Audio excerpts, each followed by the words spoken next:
বন্ধুরা, আশা করি তোমরা সবাই ভালো আছো। তোমার চ্যানেলে তোমাদের সবাইকে স্বাগতম। তো আজ এই মুহূর্তে তোমাদের সামনে যেটা শেয়ার করবো সেটা হচ্ছে বাংলার আরও একটা পেজ, অর্থাৎ পেজ নম্বর 65 আমরা আজকের আলোচনায় সম্পূর্ণরূপে শেয়ার করব। তোমাদের বলে রাখি, এর মধ্যে আমরা বিভিন্ন পেজ শেয়ার করেছি এবং করার প্রক্রিয়া চলছে। তার মধ্যে ইতিহাসের 5টা পেজ, ভূগোলেরও 5টা পেজ শেয়ার করে দিয়েছি। যারা নোটিফিকেশন পেয়েছো তো ভালো, আর যারা পাওনি তারা ডেসক্রিপশন বক্সের লিঙ্ক দেখে নেবে, সেখান থেকেও তোমরা পেয়ে যাবে। আর চলো তাহলে আমরা এখন শুরু করি পেজ নম্বর 65। যেহেতু আমরা এমসিকিউ এবং এসএকিউ প্রত্যেকটা বিষয় নিয়ে আলোচনা করব, সেহেতু বিষয়গুলো তোমাদের কিন্তু বুঝে নিতে হবে, শুনে নিতে হবে, তাহলেই কিন্তু তোমার কাজে লাগবে। তো 65 পেজে আমরা সরাসরি চলে এলাম।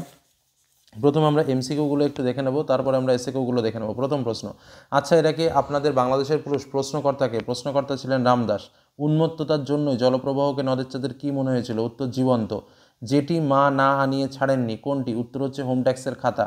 দস্যু পায়ের কাটামারা জুতোর তলায় কী ছিল? কাদার পিণ্ড। অসুখী একজন কবিতায় কথক কোথায় ঘুমিয়েছিলেন? ঝুলন্ত বিছানায়। রক্তে তাহার কৃপাণ ঝোলে, কৃপাণ শব্দের অর্থ কী? খড়গ। অনেক সুস্থ সুন্দর নেশার একটা ছিল কি? লিপিশিল্প। আচ্ছা, পরেরটা হচ্ছে বাংলা ভাষায় বিজ্ঞান প্রবন্ধটির প্রাবন্ধিক কে? রাজশেখর বসু। সম্ভবত শেষ পর্যন্ত নিবের মান মর্যাদা বাঁচিয়ে রেখেছিলেন কে? উত্তর সত্যজিৎ রায়। যে সমাসে ব্যাসবাক্য হয় না তাকে কি বলে? নিত্য সমাস। বর্ণচোরা শব্দটির ব্যাসবাক্য হলো কি? বর্ণ চুরি করে যে। অপূর্ব মুগ্ধ হইয়া সেই দিকে চাইয়াছিল, এই সেই দিকে এটি কি হবে? দিক স্থান, অর্থাৎ অধিকরণ কারক। যে বর্ণ বা বর্ণসমষ্টি কোনো ব্যক্তি বা বস্তুবাচক পদের শেষে যুক্ত হয়ে বচন নির্দেশ করে তাকে কি বলে? উত্তর নির্দেশক। লুপ্তকর্তা ভাববাচ্যের একটি উদাহরণ হলো কোনটা? লুপ্তকর্তা ভাববাচ্যের এত ঠান্ডা খাবার খাওয়া যায় না। তারপরটা হচ্ছে মহাশয়ের কি করা হয়? এটি যে বাচ্চার দৃষ্টান্ত, এটি হচ্ছে ভাববাচ্য। প্রভাতে জুঝিও বৎস রাঘবের সাথে, অর্থগত দিক থেকে বাক্যটি কোন শ্রেণীর দৃষ্টান্ত? উত্তর হচ্ছে অনুজ্ঞাসূচক। যে বাক্যে কর্তা অনুপস্থিত থাকে এবং কর্মই কর্তরূপে প্রতীয়মান হয় তাকে কি বলে? তাকে কর্মকর্তৃবাচ্য বলে। এবার আমরা করব এসএকিউ প্রশ্নগুলো। দেখো, প্রশ্নগুলোর সঙ্গে আমি উত্তরগুলো তোমাদের বলে দেবো, তোমরা সবাই জানো, একটু মিলিয়ে নেবে। প্রথম প্রশ্ন, হরিদার এই কথার সঙ্গে তর্ক চলে না। কোন কথার সঙ্গে তর্ক চলে না? কারণ হরিদা বিরাগী সেজেছিল এবং বিরাগী সেজে যে সে অর্থ স্পর্শ করবে, সেই অর্থ স্পর্শ করা কিন্তু তার শোভা পায় না এবং তাতে তার ঢং নষ্ট হয়ে যায়। এই জন্য হরিদার এই কথার সঙ্গে কোনো তর্ক চলে না।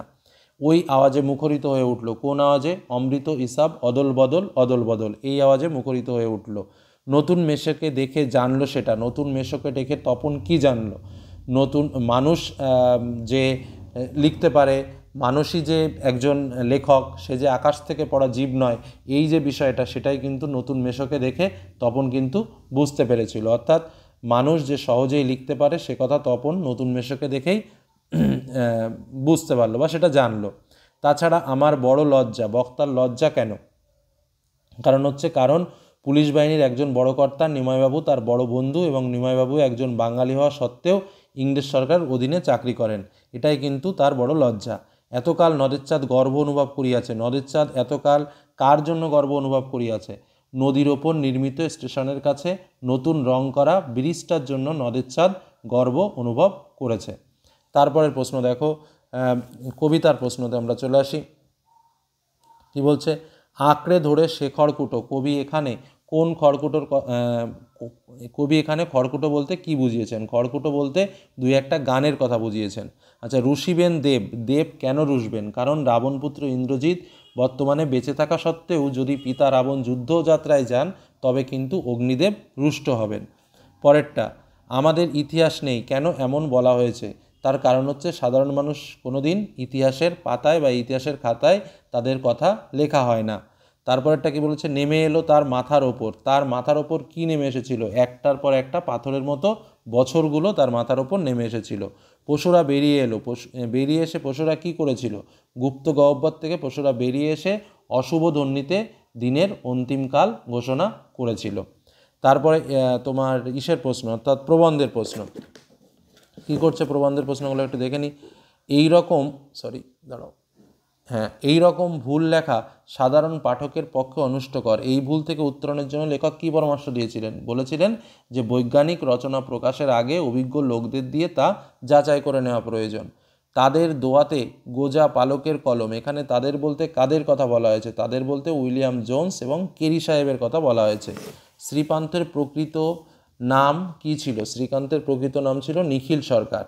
আচ্ছা, তাতে অনেক মুশকিলে পড়েছে। অনেকের মুশকিলের কারণ কি? কারণ কাজকর্মে দেশি পরিভাষা ব্যবহার করার ফলে অনেকেরই অসুবিধা হচ্ছে, কারণ তাদের নতুন করে পরিভাষা শিখতে হচ্ছে। তারপরের ব্যাকরণের প্রশ্ন, শর্ত সাপেক্ষ বাক্যের উদাহরণ দাও। শর্ত মানে কি? একটা তুমি আসলে আমি যাব, মানে একটার সঙ্গে একটা নির্ভরশীল যখন থাকবে, ঠিক আছে, তুমি আসলে আমি যাব, তুমি খেলে আমি খাবো, এরকম টাইপের। হ্যাঁ, তারপরের প্রশ্ন দেখো, বর্ম খুলে দেখো আদুর গায়ে। কি বলছে? বর্ম খুলে দেখো আদুর গায়ে যৌগিক বাক্যে পরিবর্তন করো। মাঝখানে তাহলে কী করতে হবে? এবং, কিন্তু এসব ঢোকাতে হবে। তাহলে বর্ম খোলো এবং দেখো আদুর গায়ে, হয়ে গেল। তির্যক বিভক্তি কাকে বলে? যে বিভক্তি সব কারকে ব্যবহার করা হয় তাকে তির্যক বিভক্তি বলে। লক্ষণাত্মক করণ কারকের একটি উদাহরণ দাও। যেমন শিকারি বিড়াল গোপে চেনা যায়, তাই তো, গোপে হচ্ছে সেই লক্ষণাত্মক। আচ্ছা, বিষাদ সিন্ধু কথাটির ব্যাসবাক্য সহ সমাসের নাম করো। বিষাদ সিন্ধু মানে হচ্ছে বিষাদ রূপ সিন্ধু, অর্থাৎ রূপক কর্মধারয় সমাস। তারপরে কি রয়েছে দেখো, ব্যাসবাক্য কাকে বলে, তাই তো। ব্যাসবাক্য কাকে বলে? ব্যাসবাক্য কাকে বলে? সমাসবদ্ধ পদকে ভাঙলে বা বিশ্লেষণ করলে যে বাক্য বা বাক্যাংশ পাওয়া যায় তাকে বলা হয় ব্যাসবাক্য বা বিগ্রহ বাক্য। কর্তৃবাচ্যের একটি বৈশিষ্ট্য লেখো। কর্তৃবাচ্যের কর্তা প্রধান রূপে বিদ্যমান থাকে। সম্বোধন পদ কারক নয় কেন? কারণ সেটা একটা প্রশ্ন বাদ চলে গেছে, যেটা হচ্ছে বিভূতিভূষণ পথের পাঁচালী রচনা করেন, বাক্যটিকে কর্মবাচ্যে রূপান্তরিত করো। বিভূতিভূষণ পথের পাঁচালী রচনা করেন, তাহলে বিভূতিভূষণ দ্বারা পথের পাঁচালী রচিত হয়েছে, হয়ে গেল। সম্বোধন পদ কারক নয় কেন? কারণ ক্রিয়াপদের সঙ্গে প্রত্যক্ষ সম্পর্ক থাকে না বলে সম্বোধন পদ কারক নয়।